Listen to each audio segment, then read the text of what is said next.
Hello, Hi, everyone. my name is Kimchi, and I'm so honored to be with our special guest, John Kung.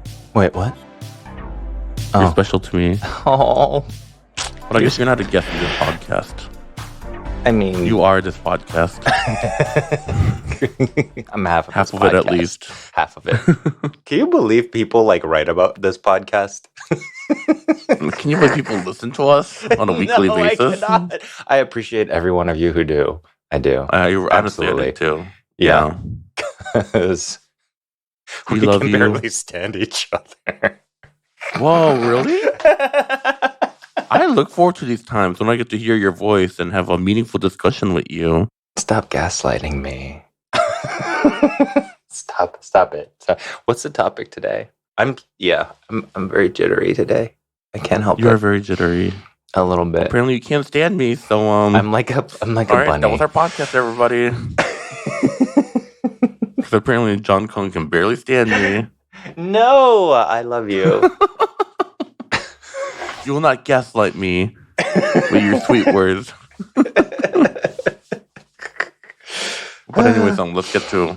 Yeah. All right, so did you eat anything fun this week? This week? Oh, yeah. I made catfish for the first time. I never cooked catfish before. Ooh, like how did you cook it? So I actually know how you cooked it because I follow your social media, but yeah. I mean, Thank we're you. asking for those. I always appreciate your support. Yeah, so Lisa Nguyen was here from Kentucky, and she's got a really, really big following on YouTube and TikTok. I think she's got she's the girl that I'm from Midwest. Here's chili and cinnamon roll. That girl, right? Yes. I want to say yes. I want to say yes. That thing went viral. She did. She's gone viral a couple of times. I think she has 5 million on YouTube and 8 or 7 on TikTok. She's huge. That part was really funny because people are like, I'm from Midwest and I've never eaten cinnamon roll with chili before. But I'm like, all right, but I mean, she didn't say all of Midwest. Right, exactly. She was like, I don't speak for fucking everyone. But she's definitely one of those people that have the captivating social media I guess cadence of voice. Her voice is very soothing. It's very, very soothing. And the process is all down. It's very easy story to follow and stuff. And she does really, really good content. And this month for AAPI month, she's actually traveling all over the country and shooting a video with a different AAPI content creator, food content creator, every day. So she was, she was in Detroit. She stayed with me for one night. Yeah, she stayed with me for one night. We shot at night, and then she left in the morning, and then she went immediately to Las Vegas, where she went to go with Jessica, to go do a video with Jessica, who is let's have lunch with my let's have lunch with my kids, that Jessica girl. Salhi, yeah. Yeah. I met her at the Gold Gala. She was really sweet too. She is the sweetest mom, and she I cannot keep up with her either. I mean, Las Vegas trains everybody. Even if you are mom content, you probably know how to party. So she's wild and super fun, and I feel so boring when I'm around her. That's how I feel about most social media stars when I'm around them. I feel so boring. I know. And they're we got a party tonight, right? And I'm like, no. Absolutely not. Yeah. And so anyways, she was like, what do you want to make? Because she wanted each of the creators to make something. And I was like, well, I mean, I know I do Chinese American food, but I feel like I'm more known for my fusion stuff. So why don't you give me something? What is one of your favorite things to eat? And then I will come up with something that is a mix of both our cultures. And so she gave me this hot pot braised catfish. And it's very, very it's delicious. It uses coconut juice, and it uses the sweet, thick soy sauce, the kekapmani. I don't know how to pronounce it, but it's this really sweet soy sauce, as well as fish sauce and sugar. And I think that's it. I don't think there's lime in it. There might be a little lemon juice in it. I'm not sure. A little acid. A little acid. I know. It's just because I'm talking to you. I feel like I need to balance everything out with some acid. But yeah, but it reminded me of this Chinese fish dish from Hunan that was like kind of like braised in chilies. So I added Hunanese chopped chilies to it. I added some Chinese Mm, wine to it. And I added some spices, I think. I can't remember what spices. It was in the video. And it came out so good. It was so good. And catfish is a little funky. Catfish has that very like sea algae, mossy type of mm-hmm. flavor. So I think if I were to do that again, which Lisa said, she was like, I actually like that flavor because that reminds me of home. And I was like, I'm not used to that flavor, but I can like, still enjoy the dish. I But if used to I were think to it catfish tastes like dirt. Sorry, didn't mean to interrupt you. No, like yeah, dirt, mushrooms, algae, soil, like that's kind of like what the thing of that catfish does. Mm-hmm. So I think the next time if I were going to do it again, I would probably like load it up with like ginger and lemongrass and like kind of like add a little bit more like spice and brightness to it to counteract that Mm, muddy flavor. yeah. But I'm excited to do it again because it's very good for you if you cook it like that way. And it's got tons of meat. There's so much meat in catfish. Mm-hmm. Yeah. So, what is one interesting thing that you've eaten today? Oh, before I do that, one of my Oh, favorite ways to eat catfish. Next time you come to LA, I'll take you there. hmm And there's also an amazing restaurant in Seattle that does this, but Vietnamese style catfish. Have you ever had it? I think They that's what bake I the whole had. catfish, Oh, like they bake it. Okay, no, no. um, and the skin gets super super crispy. And then Oh, they bring it to a table side, and then they bring like a giant plate of like different herbs. hmm It's like ton of like cilantro, pickled veggies, lettuce, rice noodles, and all that. And then mm. you pull like the chunk of like meat off like the fish, and you make a spring roll out of it. Oh my God, that sounds so good. And then you like dip it in this like fermented like shrimp sauce thing. So it probably doesn't taste like all that muddy at all with all the herbs and the shrimp Not at sauce and all. stuff like that. And it's like it feels Wow. really really healthy. It is so hmm good. Um, yeah, it's literally one of my like favorite like Vietnamese dish to eat. Yeah, Nice. we'll go next time you're here. Yes. Yes, which is, Um, I think I'll be there. Well, definitely in June. all right. Yeah. We'll keep the exact dates a secret to Okay. keep your stalkers from stalking you. It'll be fine. I'll be at your house. Shh. They don't know that. So yesterday I went to Open Market, which is another kind of like a bodega style, but it's like upscale restaurant here in LA. There's a lot of Asian restaurants in there. It's not Asian restaurants, no. Oh, It's just okay. like Then they maybe have I like a was little thinking of a like small different thing. market where they sell like wines and like cool canned goods, and then they also Ah. sell like sandwiches and salads and breakfasty things. Hmm. And on their menu, they have this thing called Turkish eggs, which I've never had like prior to like the restaurant serving it. But it is like really sour yogurt with two poached eggs with ton of fresh dill, topped with like Oh. chili oil and so much garlic in the yogurt. And then they I give think you you've like talked about this before. Do you dip like bread in there? yes. Oh, yeah. The last time we talked about this, you said you'd take me, and you never did. Yeah, well, I'm a man and men are So, full of lies. for lies. And then yesterday for dinner I made sinigang, which Mm. it's a Filipino soup. Oh. So, oh my god, it is one of my like favorite things to make.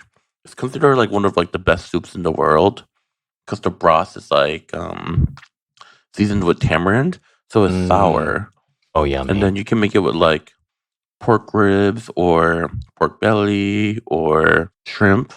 And then when you cook the soup, you put in like super rustic like chunks of like taro, radish, okra, tomato, onion, bok choy, eggplant. And you just like peppers, and you just like boil it all up together. It also sounds very healthy. It's got a lot of vegetables. Yeah. For me, I just put on like I like to put in like the minimum amount of pork belly Hmm. just for the broth. Yeah.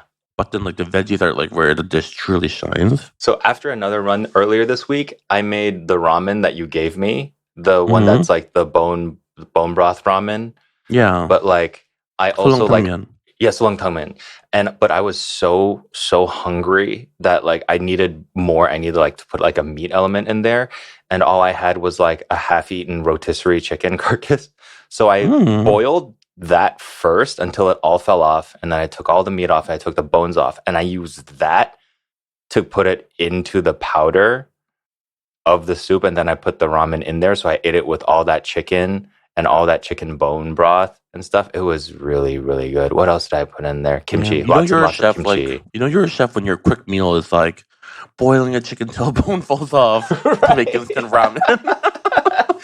It just like wasn't an option in my mind. It just wasn't an option to just eat it out of the packet. I was like, I'm so hungry and like I need nutrition. I need more than just this. But at the same time, like if you run far enough, if your runs are far enough, there is like nothing that you can eat that is technically bad for you. And it was just definitely one of those situations where I was like, I'm gonna boil half a rotisserie chicken and eat instant noodles, and it'll be exactly what my body needs. On a random note, there's something I've always wondered about your kitchen. Mm, In your cooking and all your videos, you always have like an abundance of green onion that you chop into things, hmm but you don't go grocery shopping, rarely. hmm Where do you get your green onions from? Where do they like magically come from? Oh, so I just ordered it. Like when I order, I don't go grocery shopping very much, but I order a lot of groceries. So I normally just like order green onions with everything that I order, and it's like Mhm. what 30 cents. So I was like, yeah, I'll have more green onions. So I have green onions waiting in my fridge. But if I'm doing like a lot of videos in a day, I'll get like green onions from Gordon Food Service where you can buy like a 5 pound bag of green onions washed and ready to Mm. go. Yeah, cause whenever I cook, like I like to put green onions in because it like freshens up everything. Yeah. But sometimes I'm like, do I really want to go to grocery store just for one thing of green onion when Yeah, that's all I I know, need? right? Yeah, no, that's when I order. And generally the green onions are pretty good when you order Instacart. Like Mm. they do a pretty good job. They won't give you anything that's like wilted and gross. Oddly enough, the grocery store with the worst green onions is always like the Chinese grocery store. And I don't know why, because they're always picked off. Maybe like they're always just out of it and it's only the gross ones that are left. But the best green onions that I've seen consistently have always been the Mexican grocery store called Honeybee. See, for me, it's all about the Korean grocery store. Yeah, I'm sure green Koreans use onions so there are much really green good, onion, right? and the green onion at Korean grocery store is like first they're always in like a place where you can like easily find them. Probably Mm-hmm. like the biggest mile in the vegetable section at Korean grocery stores, and they're Oh, always fresh as hell. yeah, we don't have. Well, we have an H Mart, but they're outside of my delivery zone, and Mm. I cry about it like every day. Well, you could always move. I could, or you could come here and maybe open an H Mart chain Why would I open franchise. an H Mart? Well, why wouldn't you? But actually, who has like the worst green onions? Who? Trader Joe's. Oh, I imagine Trader Joe's does. I didn't. Do they even do fresh things? Yeah, so they always have produce, but like so their packaged things are amazing. And like a lot of their like dry goods are amazing. Even the meat is like pretty decent. But where Trader Joe really fails is like the produce. Hmm. Like sometimes like they have like really cool like seasonal vegetables and like seasonal fruit. But aside from that, when you're just like trying to get like a bundle of like green onion, they give you such a tiny amount and it's like wilting and Yeah, yeah. there is no Trader Joe's in Detroit. We have Whole Foods, but we don't have Trader Joe's. I don't really like Whole Foods. Really? It's not that like I'm like morally like against like, Jeff Bezos or whatever, but Oh yeah. like the vibe is always off when I go into Whole Foods. See, we had the Whole Foods in Detroit. The Whole Foods in downtown Detroit was like the first, I think, chain grocery store that we got in like Hmm. 7 years of having no chains in there. And our first chain was a Whole Foods. It was also before Amazon bought them, and it was the cheapest Whole Foods in the country at the time. And so I've been like pretty loyal to that specific Whole Foods just because Mm-hmm. of that. It's also really close, but we've had better options. I'm just like weirded out by the fact that Trader Joe's still refuses to open a location in the city of Detroit. That is really bizarre. You think like they get so much like business. Yeah, but no, they just don't. So I guess you'll never learn the joys of their infamous frozen orange chicken. That's like actually a product that like everybody loves because it's only $3 for like a package of frozen orange chicken. Aren't their dumplings just like repurposed BBgo stuff though? I don't know. Even their dumplings are really cheap because like a giant bag of it is only $3, like 3.29, Oh, really? and I can just boil like one bag and I'll be so full for dinner. Huh. Their ube ice cream like actually went viral, but apparently because like ube became so trendy over like this past couple of years Hmm. that ube supply is running like really low. So they can only make Yeah. so much like ube ice cream, I guess, and they can't like meet the demand. Eventually, what's going to happen is they're just going to use like purple food coloring and Honestly, not tell yeah, they'll find anyone. like a flavor that's like similar to ube, yeah, Yeah. with ton of Which, purple if coloring. anything, like they should do. Like save the ube for the Filipinos who actually know what it tastes like, and then just give everyone else purple food coloring and not tell them. Yeah, it's like people in Peru telling me, like yeah, quinoa used to be like a chicken feed, and it was like a cheap food that we used to like eat all the time, and then it became trendy in the Western health food world, and now like locals can't eat quinoa anymore. Yeah. Problematic. And same with fish. The word got out that fish is healthier than meat, so everybody started eating fish, and now Well, it's at least with that is like, we won't have fish for much longer if you listen to the people that I met in Cape Cod. yeah, we should like start a rumor that like something.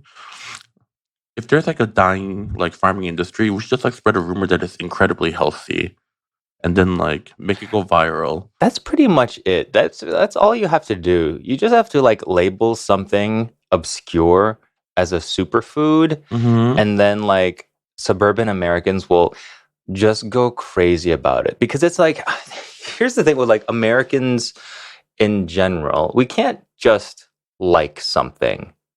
We We have have to to love overdo it. it. Yeah, we have to love it. We have to love it so much. Kale was like before kale was popular, the biggest purchaser of kale was Pizza Hut because they were using it to like decorate their salad bars. And Mm-hmm. like everyone went crazy over kale when really it's like it's not healthier. It's not any healthier than broccoli. It's not any healthier than collard greens. Like they're all Mm-hmm. related to the same plant. They all have the same nutritional profile, but like again, we can't just be like, "Oh, this is pretty good. I kind of like this. This is fine." We have to be obsessed with it. We have to love it. We have to Mm-hmm. like, take it. We generally take it too far to the point where it's like, we definitely like act a little bit like teenagers our entire lives with how we obsess over things. This restaurant on the menu, I saw deep fried kale. I think like that's where I draw the line.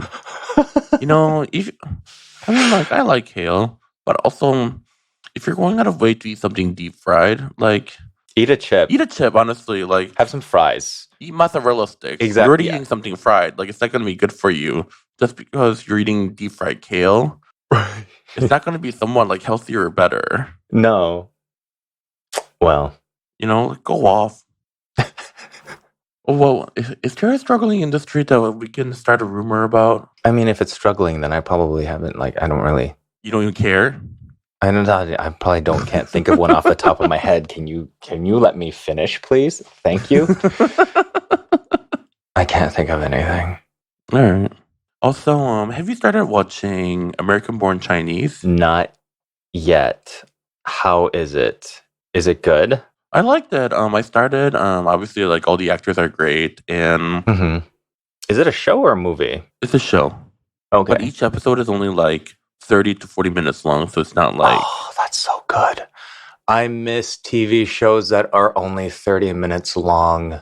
yeah. These like hour-long episodes are like driving me crazy. What is it? Game of Thrones did that. Like their episodes were an hour long, Mhm. I think, and like I can't sit through it. It takes me 2 days to finish an episode. And also, like, as someone, I mean, who watches K-drama, but sometimes, like, some of these each K-drama episode is, like, hour and 30 minutes long, and I'm like, "No, Why? just condense," like, I mean, I love K-drama, and I'm loving every moment of it, but, like, split into a different episode. I just like I haven't seen any K dramas, and so like from what I see on TikTok, so much of the space is taken by slow motion dramatic shots Uh-huh, uh-huh. of I like, mean, are all they the gonna stereotypes kiss are or what? true. It like takes 3 minutes to see these two kiss. But, it's also, like, it's a formula that, like, you look for, like, some people Yeah. find comfort in those, like, cliche storylines and formula. Hmm. And also, all the actors are very good looking, so I can actually recommend some K-dramas, for various situations. If you want something faster paced, I know it all. There was, and I know like Kingdom doesn't count as a K drama, but like that was like the one Korean show that I've watched recently, and I was obsessed with it. Um, But there was one where I forgot what the title was. It looked really, really interesting. I think it was like a woman who was pretending to be a man and was a king, but there was something about them cooking as well. Oh, Mr. Queen. Okay, I already love it by the name. Yeah, so, this really, like, famous chef in the modern world and who's kind of like a douchebag, Uh huh. somehow ends up switching body with a queen from back in the day. Uh huh. And then all this, like, crazy stuff happens. There's, like, also a hilarious scene where he recreates McDonald's for the kingdom. That part is really funny too. And then you see him trying to make like modern dishes using like ingredients from like back then. Mm-hmm. So if you're a foodie, that drama's definitely worth watching. Oh, well, then I'm glad I brought it up because that sounds hilarious and awesome. There's also another drama called Let's Eat. And if you're a foodie, I highly recommend this key drama as well. Basically, every episode is like a mukbang. And then Really? they tackle like different food, and at least they show like 10 minutes of like all the characters like eating the food really intensely, like every episode. Ooh, so it's like real life food wars. Yeah, real life food wars, but it's shot beautifully. And Uh-huh. don't watch it while you're hungry because you'll So is definitely it kind like. of like a chef's table type shot of food and stuff like that? Okay, so the premise of the show, there's 3 seasons. Each season's like a different storyline, but the first season, this girl, she um she has this trauma and she's afraid of eating alone at restaurants. Uh-huh. And then her new neighbor, who happens to be like a huge foodie, and then she like learns to like embrace eating and embrace him, and all the other crazy things happen. Huh. I'm trying to like open up my notes app so I can write down all these I'll actually send you some titles. clips of the show, so you can get like a better idea of it. Okay, because that sounds really cool. Also, like, would you ever do a mukbang? Can we do one on this? Do you think we Yeah, like so I want to try doing one. I've you know, never like done one before. a lot of people ask me to like do a mukbang, Mm-hmm. and I don't know. Like, I think I'm a boring eater. I'm not like, mm, Oh, you see, know. I'm not like that either. Like I tried I feel doing like when that I for eat, I'm just. TikToks. I mean, you see me eat. Like Yeah. I eat slow and Yeah. chew slow, and then I'm eating silently.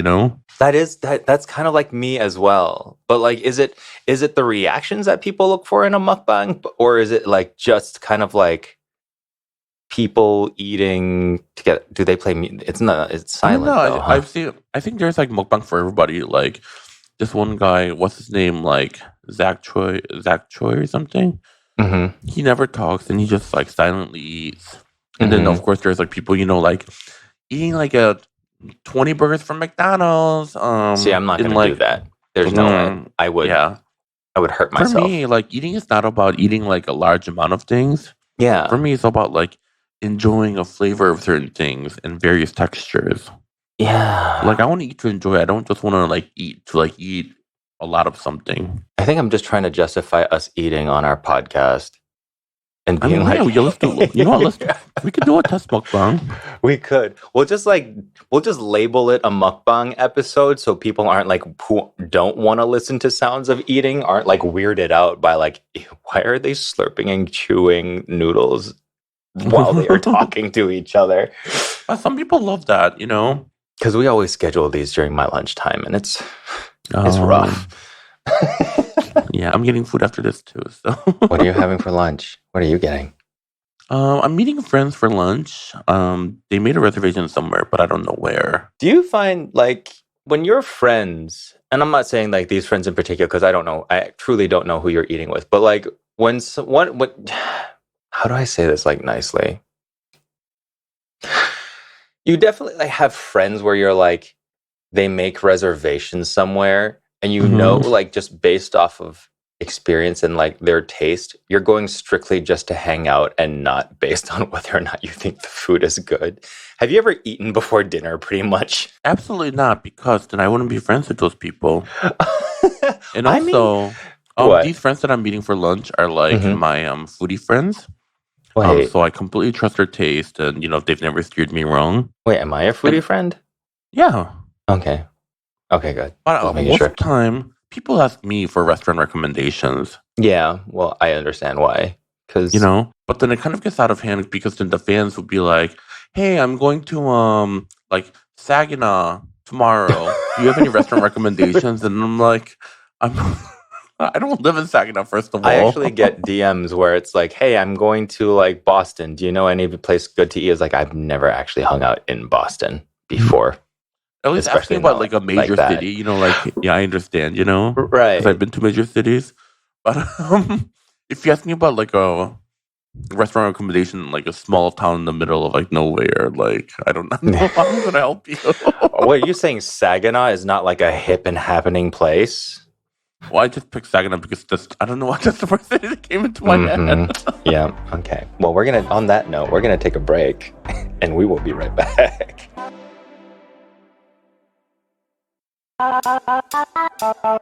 And just like that, we're back. So we got some listener questions because we're always keeping the format fresh and new.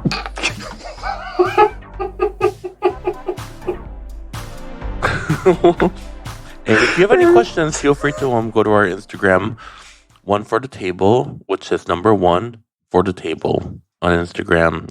Send the questions our way. Yeah. Sorry. I just, fresh and new is just such great coded language for like disorganized and chaotic. I just love it so much. I don't know why you keep like downplaying us. We are extremely organized and we are keeping it fresh. Yeah, no, we just totally did not schedule this like yesterday. Yes, but we knew it was going to happen. We meet together every week for this podcast. Anyways, Cannoli Queen on Instagram asked, "Hello both. I love the podcast. Question for Kim. Where is the best place in LA for Oh Sundubu? God. Sundubu? Sundubu. Ooh. Did I say it right? Sundubu. Yeah, you said it right. Okay. She says, I really like Surawan, but was wondering if you had any suggestions. First, tell us all what Sundubu is. So sundubu is a tofu soup made with soft tofu. So the soft tofu almost like gives like a little creamy texture, and it's cooked in like a spicy broth, but you can control the spicy, so you can get it mild to spicy. I usually get it spicy because I like a little heat in my life. And sundubu spicy is never like burning spicy, unlike tteokbokki spicy, which is like turns your butthole into like lava the next day. But Sarawak actually is my favorite place for sundubu. They make their own tofu in the house, and it's delicious. And they have like various different types of sundubu there. You can Is this get the place like that isn't this the place that the person's asked about? Surawan? the person Yeah, said okay. yeah. You can get like beef, pork, dumpling, intestines, like ham. But my favorite is fish egg. That sounds amazing. I think it's like cod, like egg sack that's been marinated, and then they like boil it into the suntofu soup. It is really yummy. But yeah, swear one. And obviously, like for convenience, like a lot of people like to go to BCD and they're open super late. So that's when I've had it. That's where I've had it before. Because Yeah. we've gone to BCD at like really late at night, and by really late at night we mean like 10 o'clock. And, a lot of people are like, oh, BCD, but, because, BCD is like such a popular choice, a lot of, Mm-hmm. hipsters are like, no, BCD is a little too popular. But their food is consistent and you can get it at Yeah, any time, yeah. I And think there's a that's reason why a important lot of people too. like it. Yeah, And also, all the side dishes there are great. Service is prompt and because quick. they want to get you out of there. But Swear one is my favorite, and that's the one that my friends and I go to all the time when we went to Cebu. Nice. Not a question, but Rice Witherspoon. Rice Witherspoon. Oh my god, that would be a good drag name. Rice with her spoon. I think they are a drag queen. Yes, they definitely are. Oh yeah, she looks great. Yeah. Their message was the way y'all were talking about gochujang vinaigrette as an example of gentrification of Asian ingredients, and then the White House serves a salad with gochujang vinaigrette to the president of South Korea.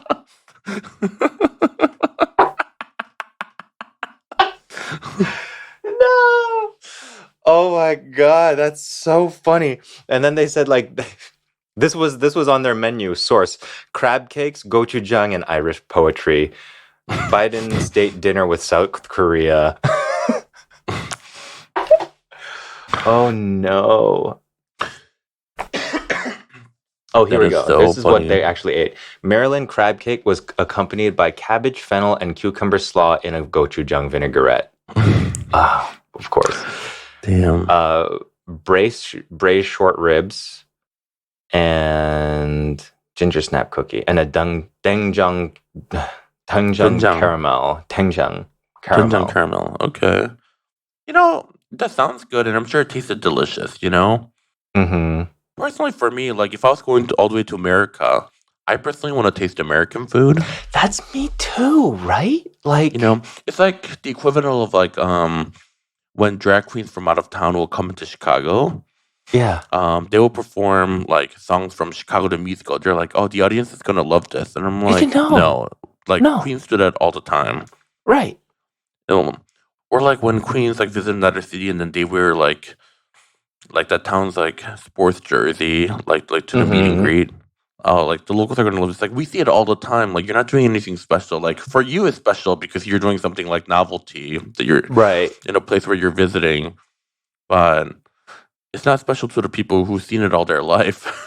right. And like, I don't think people understand how like American food is a thing that you can Mhm. get overseas, and it Mhm. sucks. Like the pizza that like New York style pizza served overseas is awful. Like I've had it in like Hong Kong and stuff, and they're like, "Oh, the pizza here is good," and it's like it's not. I don't care if it's oven made. I don't care if it's made in a brick stuff. It doesn't compare to any pizza that we have in the United States. Same with a burger. Same how it's so hard to get a Same like burger. like Chicago style pizza anywhere else in the world. Like it sucks. Yes. I've had Detroit style pizza here in LA. It sucks. And like I can confidently say, even though like I have not been back to Hong Kong for a very, very long Mhm. time, there is still nowhere over there that you can get good Mexican food the same way Yeah. that you can get it in Los Angeles. There is no way. Because like they've tried. I don't understand why they can't get it over there, but they can't. So like if I were entertaining people from across out of the country, like I would totally just like look up their dietary restrictions based on Mhm. off of their like preferences and religion or whatever, and then just make them like a bomb ass American meal based on those Exactly. restrictions. And I think like people would have so much of a better time. It's just And like granted, trying like to like. sometimes like a lot of the American food might be too rich for like old Korean people, but then there's also Mhm. a lot of like American dishes that actually Koreans would like. For example, like jambalaya. Yeah. Like a spicy jambalaya fits like the Korean palate perfectly. It's like same like gumbo. Yeah. And I know that's like kind of what they were trying to do with like they were doing like a Maryland crab cake with like gochujang vinaigrette, but like just don't Hmm. don't try it. Like unless you're gonna go like do a deep dive and don't it just seems Also, like like so Korean on the people love steak. surface. Like Even like a Mm. nice steak dinner would have been cool, you know? Koreans have really good, like, good taste in beef, actually. They don't really, people don't really realize that, like, Koreans have their own version of the grating for, like, Kobe stuff and stuff like that. But it's like, Hmm. you can get good beef there. The only downside is also the beef is really expensive in Korea. Yeah. So a lot of times, like when Koreans come here, like um, they all get excited to eat beef here because beef is so much cheaper here. Mm. I'm sure the president enjoyed his food, but I don't know. I think that menu is a miss for me, dog. Yeah, Like if I for went to someone's sure. house and be like, "Oh, Kim, I made you crab cakes with gochujang vinaigrette," and I'm like, Eh. you, You just give it the face. It's like, I think I'd rather you just call me a slur. Yeah. But also, I mean, no, I think they do probably pull all the stops when it comes to like a president visiting. But like in hmm all other cases, like actually the White House, events at the White House and stuff like that, they're very good at being frugal. So I guess it's like also how they can save money at the time. Um, let's say. Next question.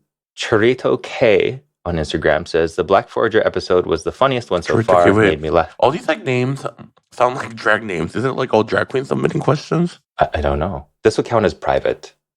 Okay. Anyway, sir, continue. Chorito K. Hi, Kim and John. My name is Steph, 23, she, her, and I've been listening to your podcast since the first episode. Oh my gosh, Steph, thank you so much. You Thank are you. MVP. I was so excited to hear that you were going to release a podcast on food, my favorite subject. I've learned so much, and I hope you keep doing more deep dives into all types of cuisines. I've always loved cooking, and I credit that to my mother, who has been an absolute queen in the kitchen for my whole life, serving everyone around her beautiful meals. I would love to know who inspired the both of your passions for food and cooking. Also, what is one dish you have never made before but would love to attempt on a day where you have the energy to do so? Love you guys. Thank you so much for the amazing content you create, Steph. That was super sweet. So what inspired my love for cooking? This might be a really bizarre answer, but my response is poverty. So I grew up really poor, like dirt poor. There were times like where my mom only had like $20 in the bank, and she was wondering like how she was gonna like feed us that day. So obviously I grew up like eating like food from like the Korean culture and like American culture, but that was basically it. And then when we ever ate out, we only ever went to like buffets because it was a cheap way for us to like eat different things and um like in like a cheap way. My Mm, mom would pull up to like Old Country Buffet at 3:25. We'd walk right in, and then they switch over to dinner at 3:30. But then we'd paid lunch price at 3:25 to get in. Like she did what she had to do to like make ends meet. So then just after eating like all these like same food like over and over, I just kind of became like curious to see like what else was out there.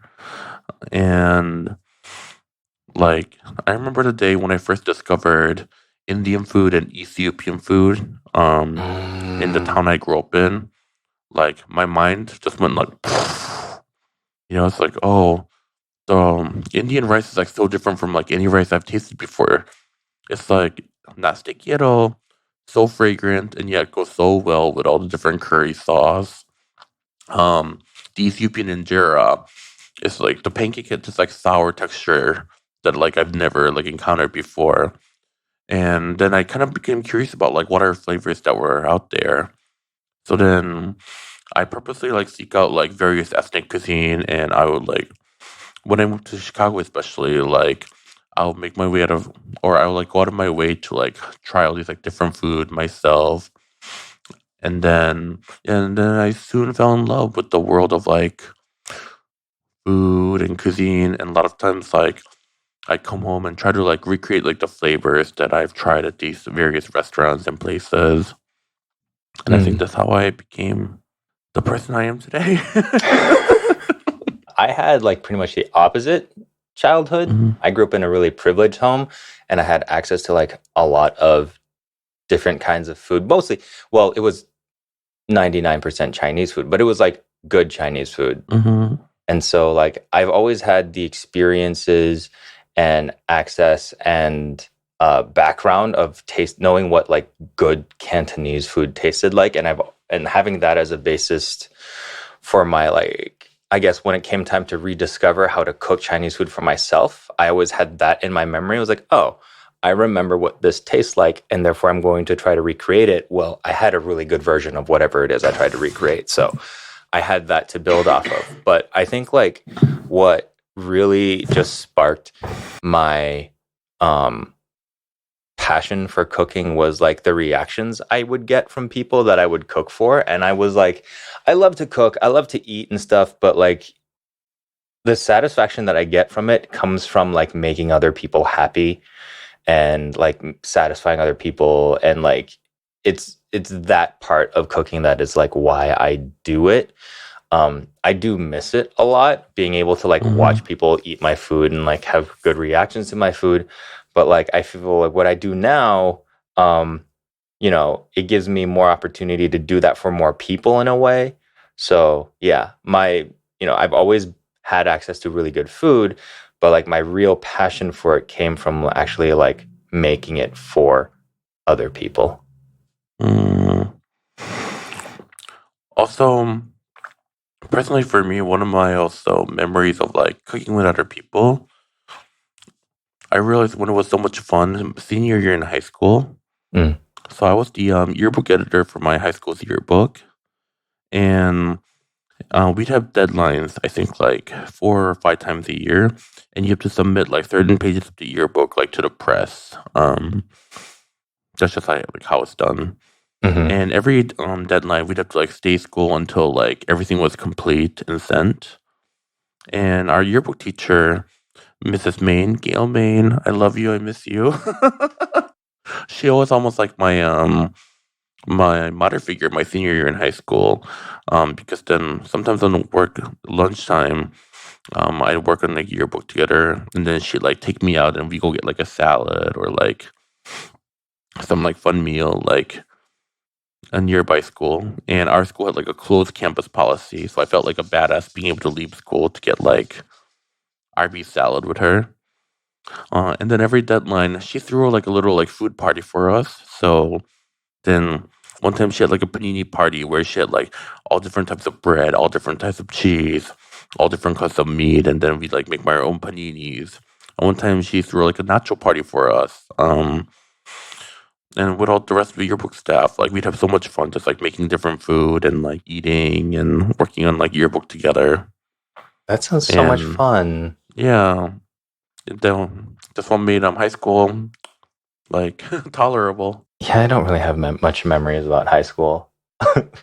Second part of the question was, oh, what is a dish you've never made before but would attempt if you have the energy and time to do it? So I used to be really into baking. Mm-hmm. Like in my 20s, like I went through like a huge baking phase and like I baked a lot and baked like all sorts of things. Now I just like don't have the counter space for baking, Yeah.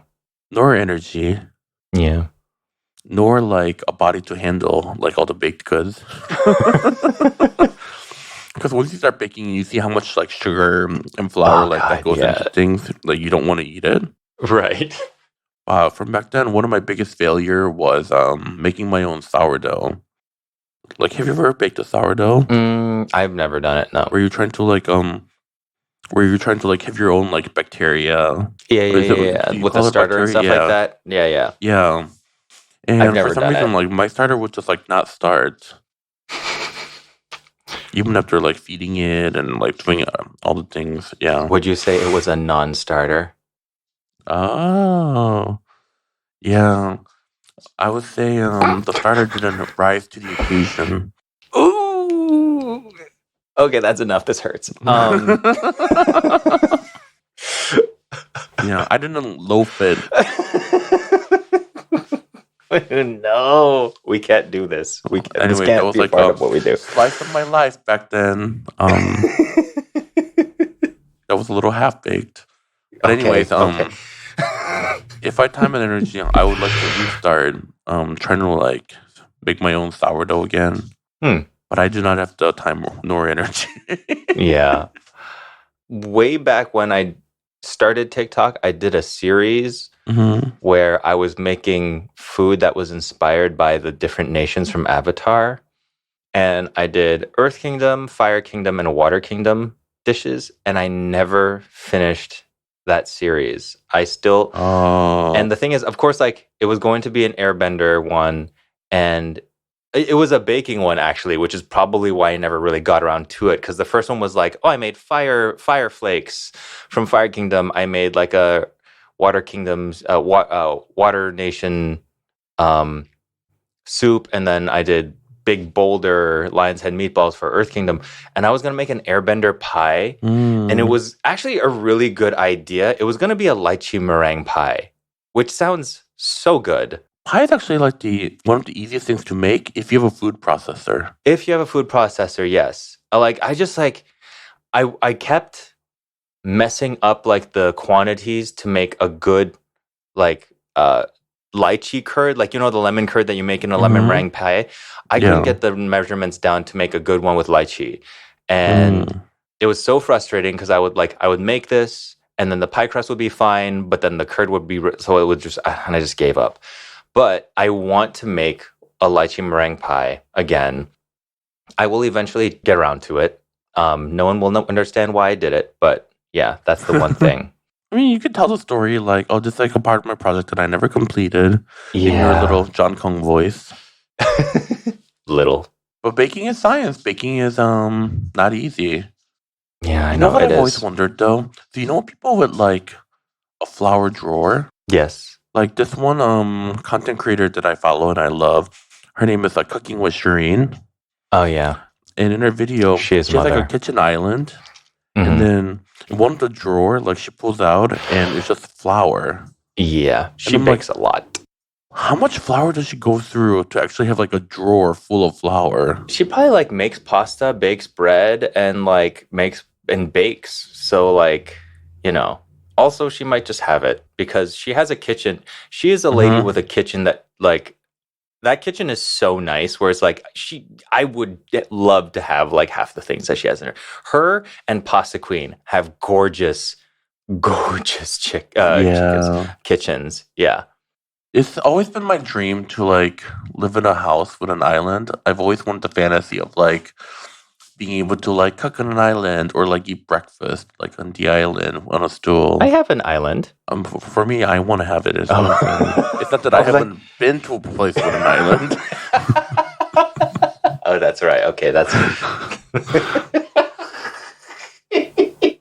Oh, poor Kim. She's never seen an island in her life. Kitchen island. And even my brother, when I visited him in Chicago, he had a kitchen with an island. And I was like, I've never lived in a place in Chicago that we're at an island. Well, doesn't he live in the suburbs, though? No, he lives in Old Town, Gold Coast area. Oh, wow. Nice. It's like, my little brother has an island before I ever had an island. You have a fountain in your house. I still want an island. Oh, well. It doesn't matter what I have and what I don't have. I don't have an island. Yeah. Anyways, I'm back to listener questions. No, actually, that's like all the time that we have. Wait. We do have one more thing.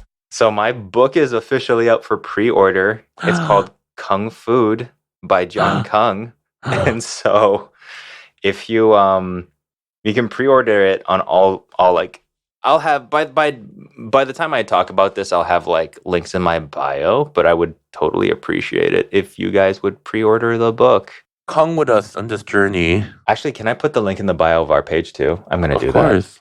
Okay. Yay. You can go to the link in the bio and find all the places where you have the book. And it's going to be available internationally. I think it's going to be sold out of the UK. So if you do sold it through out of the UK. So yeah, not sold out in So there's going sold out of UK. No, not sold out in the UK. It's sold. I was like, already? It hasn't even gone sold out already. No, it hasn't. But if you buy the UK version, that will all be in metric. All the measurements will be in metric and grams. I think they're doing the conversions. And yeah, so don't buy the American one if you're not in the United States. Buy the British one because those will be in the measurements that you understand. And I know people in the comments always be like, "Why? What is this in what Yeah, grams? because Grams?" America, Yeah, we're stupid. still. We're stupid. And also, if you purchase the UK one, there'll be a special insult for a curry sauce and some chips. It'll be quite stunning. You need to stop. You're gonna get it. So yeah, that's done, and I'm super excited that that is finished. And yeah, pre-order my book so that I get to write another book and use that as an excuse to not leave the house. Or don't buy the book if you don't want another book from John. Who knows? Ew. I don't know. He has an island. I think he has everything he needs. Okay, well, thanks for listening. Alright, with that being said, yeah, thank you for coming. Buy John's book. Otherwise, you're a hater. And we don't like haters in this podcast. Bye.